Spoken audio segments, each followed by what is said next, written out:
don't delay in inheritance distribution, otherwise it's just going to get more complicated.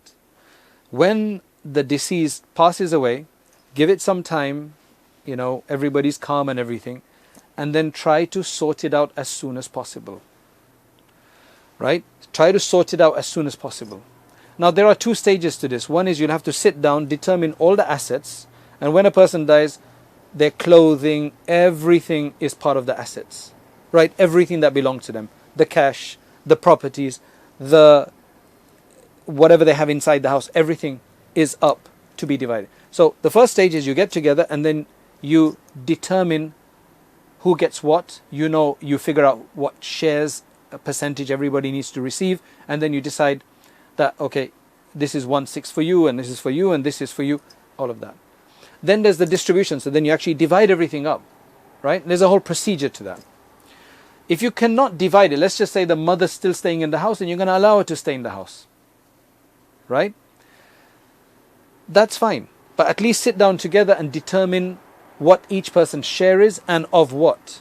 Let's just say that there's someone, you've got cash and you've got the property. And there's some people, they say, look, I'd rather keep the property, I don't want the cash. And some say, we want the cash. You can negotiate. The brothers and sisters, the inheritors who say they want the cash, they can take the cash, and then you're left with the house. Now you can let your mother stay in there or whatever the case is, that's fine. But at least it's all negotiated and done.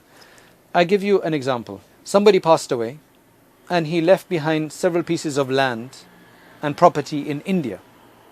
Right?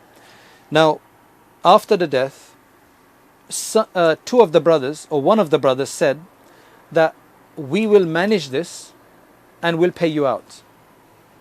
They said, we'll manage this and we'll pay you out. The sisters, that will pay you out. So they said, that's fine. But they never came back to them and they never said anything. They did not tell them what the value of the assets were. They did not give them any money, nothing. After, 10 years or whatever, they are giving a certain amount of money to each one of the others, right? The sisters and so on. What's going on? What they did was, the value of the land at the father's death, they kept that same value.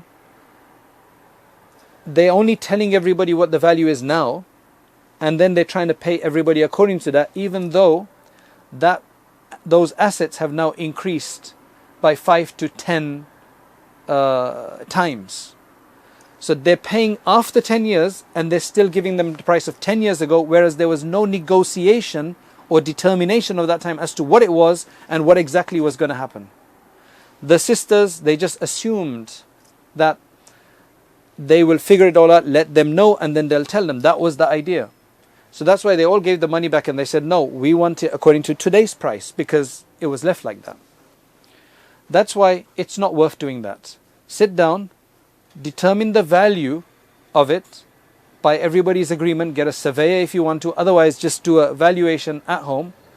Then if you want to keep it like that for everybody, that's fine. It's everybody's. If you don't and two or one person wants to buy everybody out, then they can negotiate that then and there and say, okay, I purchase all of those lands from you at this price. That's the agreement. But I'm going to pay you in, so many years. If they agree, that's fine. Then you fix the price. Now you can pay. Now, if you paid them after 10 years, you only have to pay them for that price. There's no interest in Islam, right? And you've agreed. And it's up to them if they want to give you that facility to pay later.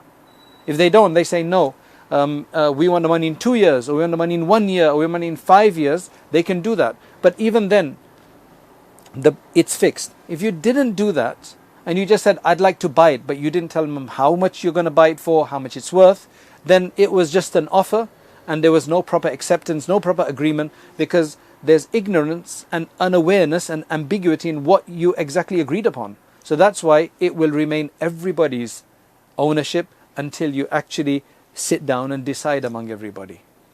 For example, let's say person passed away and he had a business in which some of his sons were working and others were not, right? Some of his family members were working and others were not.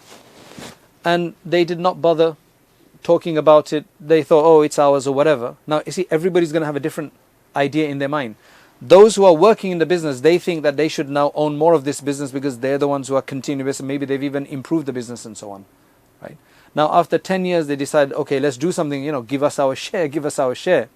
So now they want to give them the share of the value of the business as it was when the father died. You can't do that anymore, because there was no negotiation and agreement done at that time. They just carried on. So while they can take a salary or whatever the case is, but the business now with its increase belongs to everybody, because it was their assets and they continued to be shareholders in that. Now had they agreed straight away that, look, the business is this much, and if you guys don't want to be part of it, we'll buy you out. So they agree on a sum, whether they paid their money or not. At least they've agreed, they finalized the sale, they can chase them for the money. Then in that case it becomes fixed, and that is what they will sell it to them for. Jazakallah khair for listening. May Allah subhanahu wa ta'ala bless you. And if you're finding this useful, as they say, do that like button and subscribe button and forward it on to others. Jazakallah khairan. Assalamu alaikum wa rahmatullahi wa barakatuh.